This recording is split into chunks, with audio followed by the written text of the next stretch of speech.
eu queria que você, olha, então, contasse um pouquinho dessa sua experiência pessoal. Porque uma coisa é você ser especialista em alguma área e poder contribuir com suas falas.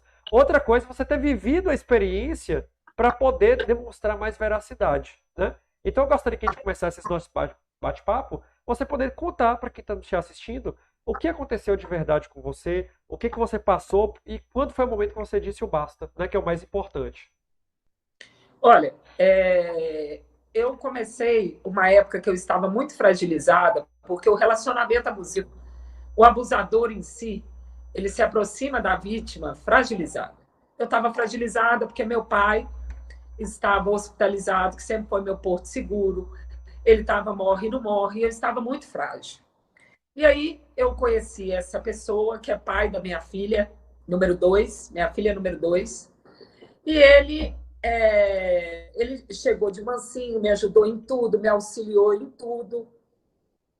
E depois que eu estava dominada, achando tudo maravilhoso, que ele já tinha me conquistado, ele começou com a seguinte forma: me isolar da minha família, me isolar de amigos, não querer que eu vá em certos lugares. Quando saía comigo, estava de cara ruim. Então, ele começou um abuso psicológico.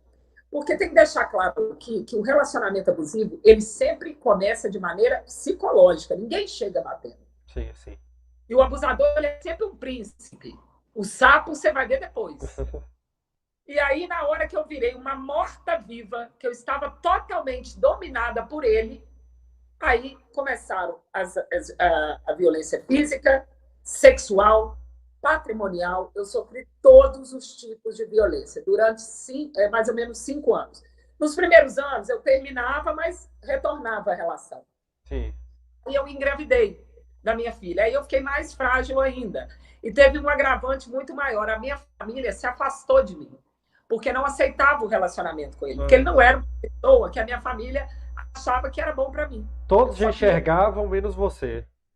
isso. Até que teve uma época que eu comecei a ter a certeza que não era bom para mim, mas a vítima de violência, ela fica com uma baixa estima tão grande, ela se sente tão lixo, tão lixo, tão lixo, que ela não tem força de sair daquela relação. Sim, sim. E eu consegui sair depois que ele cometeu a agressão mais forte na frente da minha filha. Ele quase que os cacos de vidro entraram no olho da minha filha. Eu tive que sair correndo com ela no carro, abaixada para ele não vir atrás, não jogar alguma coisa no carro. E ela tinha 1 ano, e aí eu chamei a polícia. Dessa vez, a polícia chegou e quem contou para a polícia tudo que eu passei foi minha filha de 1 ano e pouco. Faltava poucos dias para ela fazer 2 anos. Papai bateu na mamãe, quebrou o carro da mamãe. Aí eu falei, não, chega. Chega. Aí eu consegui uma medida protetiva. Sim. Passou algum tempo, ele foi à justiça, a vara de família pediu a visitação da minha filha, e a minha filha também tinha protetiva. Sim. O juiz da vara de família deu a protetiva. Por quê? Deu a protetiva? Não, deu a visita. Sim. Sem saber que a minha filha tinha medida protetiva. Sim. Por quê? Porque a vara de família não tem conexão com a de violência doméstica. Sim, sim. E deveria, né? Dessa decisão da justiça que ele foi atrás de mim, tentou fugir com a minha filha, só não me matou porque eu estava com o meu atual marido no carro e meu pai no carro. E aí deu descumprimento de protetiva, porque ele veio atrás de mim, empoderado de uma decisão judicial. Sim. Absurda, inclusive, e deu descumprimento de protetiva, ele ficou preso, condenado a 5 meses. Está solto e eu presa. E eu me sinto presa. Sim. Porque ele está solto. Sim, sim. Então, sim. Pode falar. E aí, quando eu fui à justiça, que é uma coisa muito importante contar, eu passei por várias dificuldades. Uma delas é o advogado dele perguntar se eu tinha outros homens, se não era porque eu tinha outros homens que ele fez isso. A gente passa essa humilhação, a gente sofre essa violência institucional. Isso. E, inclusive tem se discutido aquela questão do absurdo que era aquela regra da defesa da honra, né? muitas mulheres foram mortas ao longo das últimas, né, décadas, a vida inteira no Brasil, por conta dessa teoria jurídica da legítima defesa da honra, né? Absurdo. Como a mulher, é como se a mulher tivesse um registro de propriedade. Sim, sim. Como se a mulher fosse uma coisa e não um ser humano. Aí o que acontece? Depois disso, que eu passei por isso tudo, eu resolvi dar a minha primeira entrevista na Rádio Tatiaia, foi um choque. Você já era conhecida, né? Você já era uma pessoa pública. Já era uma pessoa pública, foi um choque, porque eu, procuradora do Estado, apanhando, sofrendo todas as violências por uma pessoa que não tinha o meu poder. Sim, sim. Então, essa mensagem que eu quero deixar, depois de contar a minha história, é que a violência doméstica não tem classe social. Sim.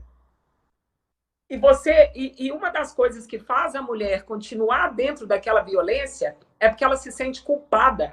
Por quê? Porque existe aquilo que chama ciclo da violência. Sim. Ele te bate um dia, te maltrata um dia, no outro fala que te ama. E você está tão destruída que você acha que aquele te ama que ele falou naquele dia, você se contenta com aquelas migalhas. E você começa a se questionar, gente, olha como que ele é bom. Será que eu não mereço? Eu devo ter deixado ele nervoso demais. Eu também devo ser uma pessoa difícil. Isso faz com que você não se liberte. Sim. Mas isso faz parte do perfil, do modus operandi do abusador. Sim. E eu te falo, a violência ela é sempre progressiva. A mulher que não sai, ela certamente vai sair no caixão. Porque o ápice da violência é o feminicídio. Isso é muito triste. Sim. Então, assim, você falou sobre começar sempre com pequenos detalhes.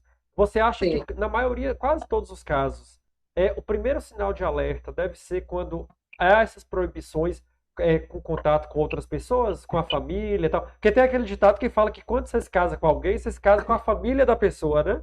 Então, você já espera que você vai conviver com aquele processo e tal. Então, proibição de conviver com os amigos, conviver com a família, você acha que é o primeiro sinal de alerta que todas as mulheres têm que ter? A proibição. Onde você está? Começar a controlar a sua ligação. Te controla demais. Gritou com você.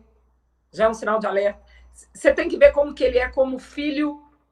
Se ele é um péssimo filho. Se ele grita com a mãe. Se ele é ruim para a mãe. Pode ter certeza que ele vai ser para você. Todos os abusadores que eu conheço, e são muitos, já bateram na mãe, já humilharam a mãe, porque eles veem a mulher como um ser insignificante, como um ser de domínio, mesmo sendo a mãe. Então, o primeiro sinal é grito. O ciúme é excessivo. O ciúme não é excessivo, não é legal. Sim. E qual o limite?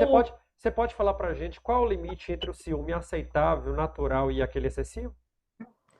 Quando a pessoa tem cuidado com você, tipo, vamos supor, você está num relacionamento, a sua mulher, ela vai sair à noite de carro, ela precisa ir em algum lugar, tipo, amor, cuidado. Aí manda uma mensagenzinha assim, você já está chegando?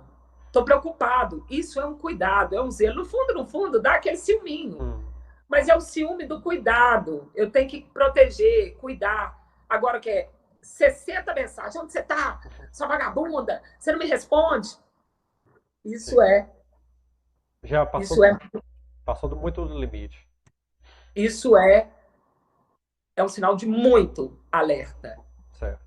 E aí, então, hoje, na sua situação, aparentemente foi resolvido, mas você ainda se sente insegura pelo processo de a pessoa... Mas como é que é o relacionamento hoje? Ainda há uma intervenção dele com relação a isso? Só para a gente entender o resultado. Da minha filha porque ela tem protetiva. E eu tenho um processo onde ele teve a oportunidade de se defender, de falar, mas nunca apareceu.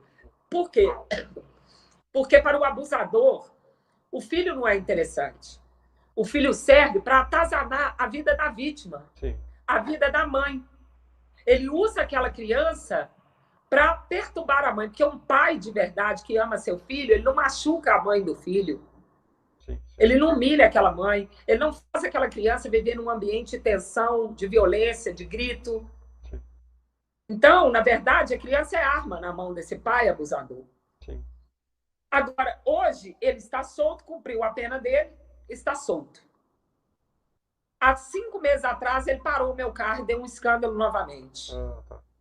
Aí, quando eu ia acionar a polícia, ele se internou, dizendo que era uso de álcool e droga. Mas agora não está internado mais. Eu me sinto desprotegida em muitos momentos? Sim. Porque ele pode não estar me perturbando hoje, mas pode um dia acordar e resolver. Sim, sim. Porque a lei do nosso país, embora a Lei Maria da Penha, eles falam que é a terceira melhor do mundo, para mim era uma porcaria, porque eu fui vítima. Sim. Eu vou te falar uma coisa, é o que eu falo, as pessoas têm